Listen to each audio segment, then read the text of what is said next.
वंदे मातरम जी learning point में आपका हार्दिक स्वागत है दोस्तों। आज हम इस वीडियो में हिंदी शिक्षण विधियों से संबंधित क्वेश्चन देखेंगे। तो इस वीडियो को ध्यान से देखें दोस्तों। इस वीडियो में आपको हिंदी शिक्षण भाषा लैंग्वेज जिसके महत्वपूर्ण प्रश्न देखने को मिलेंगे। तो हमारे वीडियो को अंत तक देखें और पूरा देखें दोस्तों। तो पहला प्रश्न आपके सामने, दल शिक्षण का कौन सा गुण छात्रों से संबंधित है। ये बताना आपको कि दल शिक्षण का कौन सा गुण छात्रों से संबंधित है दोस्तों। उत्तरदायित्व की भावना, व्यावसायिक विकास, गुणात्मक विकास, शैलियों का निरीक्षण। इसमें ये बताना कि भाई छात्रों से संबंधित जो गुण है दल शिक्षण में कौन सा होता है वो बताना आपको। तो दोस्तों इसमें उत्तरदायित्व की भावना, व्यावसायिक गुण और गुणात्मक विकास, शैलियों का निरीक्षण। तो इसमें राइट आंसर हो जाएगा आपका तीसरा विकल्प। यानी दल शिक्षण में क्या होता है कि गुणों का विकास होता है, गुणात्मक विकास। जैसे विद्यार्थी ये सोचता रहता है कि भाई हमें इस समूह में कैसे रहना है, दल में कैसे रहना है, हमारा व्यवहार किस प्रकार का करना है, दूसरे के प्रति हमें कैसे बोलना। ठीक है दोस्तों, अगला प्रश्न आपके सामने, दल शिक्षण का उपयोग किया जाता है नर्सरी स्तर, प्राथमिक स्तर, माध्यमिक स्तर और उच्च स्तर। दोस्तों दल शिक्षण का प्रयोग जैसे किसी को विद्यार्थी समूह को या दल को कोई टॉपिक दे दिया जाता है, उसमें उसका प्रयोग किया जाता है। या भ्रमण के लिए टूर पर जाते हैं तो एक अलग अलग दल बना लेते हैं उसमें। तो ये सारी की सारी एक्टिविटी है वो उच्च स्तर पर होती है। ठीक है दोस्तों, जैसे कॉलेज स्तर है या सीनियर सेकेंडरी विद्यालय में जो संबंधित है। तो आपका राइट आंसर हो जाएगा चौथा विकल्प। अगला प्रश्न आपके सामने, प्रदर्शन विधि किस स्तर पर उपयोगी है। प्रदर्शन विधि होती है जो भाषा में, वो किस स्तर पर उपयोगी होती है।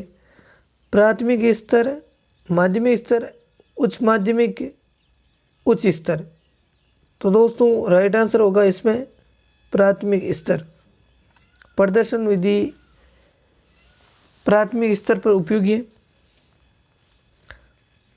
अगला प्रश्न, व्याख्यान विधि का अन्य नाम भी है। देखो व्याख्यान विधि का अन्य नाम है वो बताना आपको। तो अपना सही विकल्प चुनना है। भाषा वैज्ञानिक विधि ये नहीं हो सकता, आगमन विधि ये भी नहीं हो सकता, वाक्य ये भी नहीं हो सकता, प्रवचन विधि। यानी कि व्याख्यान विधि में क्या होता है कि भाई जो व्याख्याता है एक ही टॉपिक पर विभिन्न प्रकार की व्याख्याताएं करता है। तो ऐसा माना जाए कि एक प्रकार से वो प्रवचन दे रहा है। तो राइट आंसर आपका चौथा विकल्प हो जाएगा।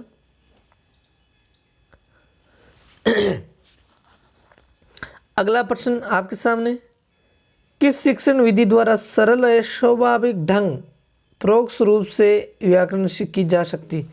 कौन सी विधि है जिससे कि सरल है स्वाभाविक रूप से व्याकरण सीखी जा सकती है। तो आगमन प्रणाली, पाठ्यपुस्तक प्रणाली, निगमन प्रणाली, भाषा शिक्षण प्रणाली।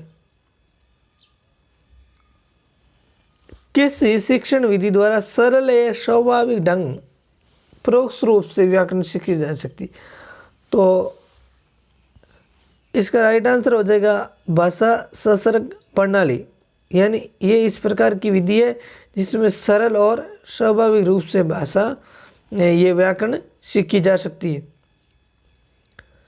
अगला प्रश्न आपके सामने, व्याकरण शिक्षण की कौन सी विधि मनोवैज्ञानिक होते हुए भी सर्वथा अपूर्ण मानी जाती है? यानी कि व्याकरण शिक्षण की कौन सी प्रणाली है जो जैसे मनोवैज्ञानिक होते हुए सर्वथा अपूर्ण मानी जाती है? सूत्र प्रणाली, भाषा शास्त्र प्रणाली, निगमन प्रणाली, पाठ्य पुस्तक प्रणाली।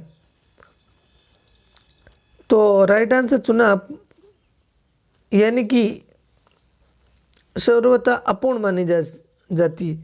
तो इसमें राइट आंसर होगा आपका भाषा शास्त्र प्रणाली, यानी कि मनोवैज्ञानिक होते हुए भी ये अपूर्ण मानी जाती है। अगला प्रश्न, भाषा शास्त्र प्रणाली उपयोगी है पद्य में, रचना में, व्याकरण में, लेखन में। दोस्तों हमने पिछले प्रश्नों में देखा भाषा शास्त्र प्रणाली, तो ये प्रणाली है व्याकरण से संबंधित है। तो राइट आंसर हो जाएगा आपका तीसरा विकल्प, भाषा शास्त्र प्रणाली है वो आपके व्याकरण शिक्षण से संबंधित है। अगला प्रश्न आपके सामने, सूत्र प्रणाली किस सिद्धांत पर आधारित नहीं? सूत्र प्रणाली है वो किस सिद्धांत पर आधारित नहीं? सामान्य से विशिष्ट की ओर, सूक्ष्म से स्थूल की ओर, सिद्धांत से उदाहरण की ओर और पूर्ण से अंश की ओर। तो दोस्तों बाकी ये तीनों सिद्धांत वो लागू होते हैं, लेकिन ये सिद्धांत आपके लागू नहीं होता है चौथा। तो राइट आंसर हो जाएगा चौथा विकल्प। ठीक है दोस्तों, अगला प्रश्न, प्राचीन व मनोवैज्ञानिक विधि का उदाहरण है? चित्त रचना विधि, आदर्श विधि, सूत्र विधि, आगमन विधि। प्राचीन व मनोवैज्ञानिक विधि का उदाहरण। तो दोस्तों प्राचीन समय में सूत्र विधि, यानी कि सारे के सारे टॉपिक वो सूत्रों से पढ़ाए जाते थे। अगला प्रश्न आपके सामने, रसास्वादन विधि का प्रयोग सर्वाधिक उपयोगी है? रसास्वादन विधि का प्रयोग सर्वाधिक उपयोगी है प्राथमिक स्तर पर, माध्यमिक स्तर पर, उच्च स्तर और सभी स्तरों पर। रसास्वादन विधि का यानी कि पढ़ाते समय इस प्रकार की विधि हो कि भाई बच्चों को आनंद आए, और आनंद आने से उसका जो पाठ है वो हृदयंगम हो जाता है, उसको याद हो जाता है। तो ये प्राथमिक स्तर पर सर्वाधिक उपयोगी रसास्वादन विधि है। अगला प्रश्न आपके सामने, किस विधि द्वारा कवि के हृदय से भावों का समग्र रूप से प्रस्तुत किया जाता है? अभिनय विधि, कविता पाठ, रसास्वादन, सूत्र विधि। तो इसमें आपका राइट आंसर हो जाएगा तीसरा विकल्प,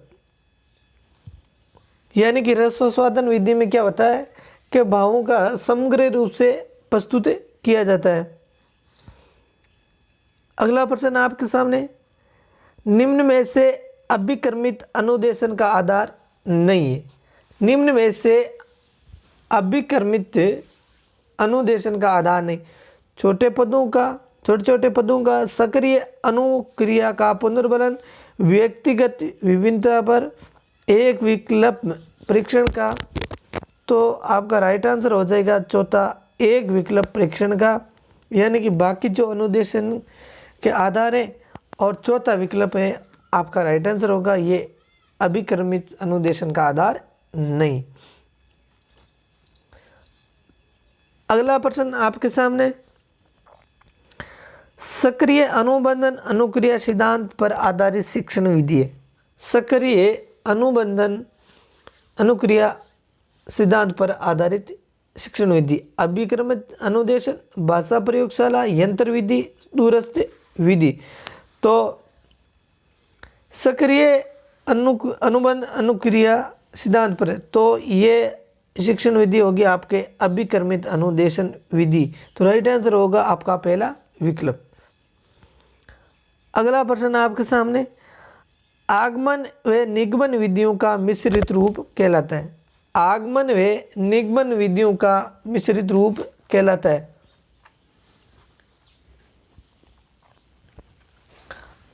आगमन व निगमन विधियों का मिश्रित रूप कहलाता है भाषा शास्त्रज्ञ,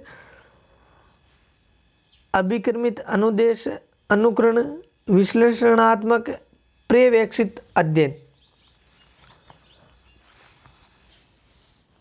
तो राइट आंसर चुनना दोस्तों, आगमन व निगमन विधियों का मिश्रित रूप कहलाता है तो वो विश्लेषणात्मक कहलाएगा। तो राइट आंसर है आपका तीसरा विकल्प। अगला प्रश्न, कौन सा सोपान पर्यवेक्षित अध्ययन विधि का नहीं है?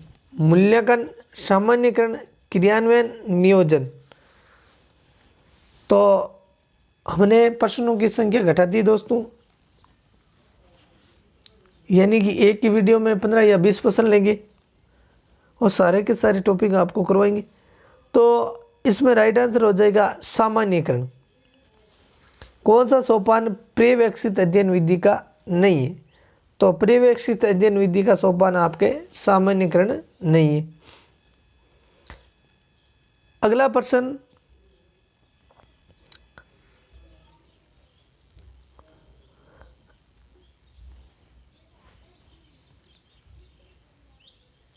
पर्यवेक्षित अध्ययन विधि का अन्य नाम, अन्य या दूसरा नाम है।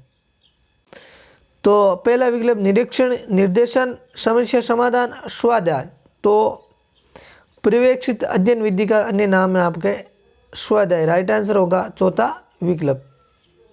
अगला, दूरस्थ विधि से संबंधित कथन है प्रत्यक्ष शिक्षण कार्य, शिक्षण का बाहर बढ़ना, व्यक्तिगत रुचि, अनियमित योजना। तो राइट आंसर होगा आपका व्यक्तिगत रुचि।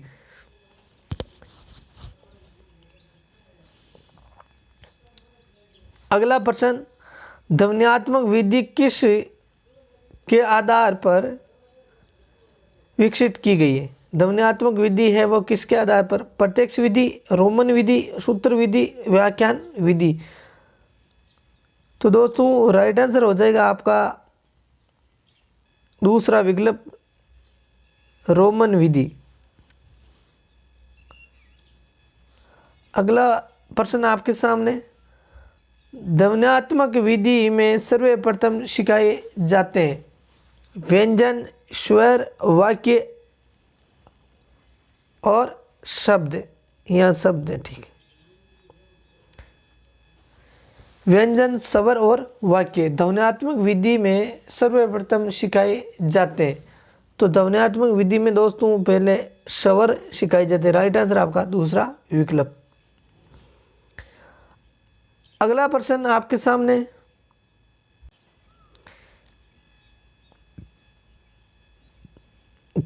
किसी विधि में भाषा संगठनता पर बल दिया जाता है?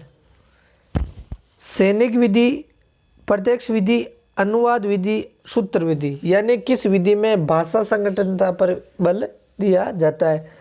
तो इसमें आपका राइट आंसर हो जाएगा सैनिक विधि। कौन सा राइट आंसर होगा? पहला विकल्प।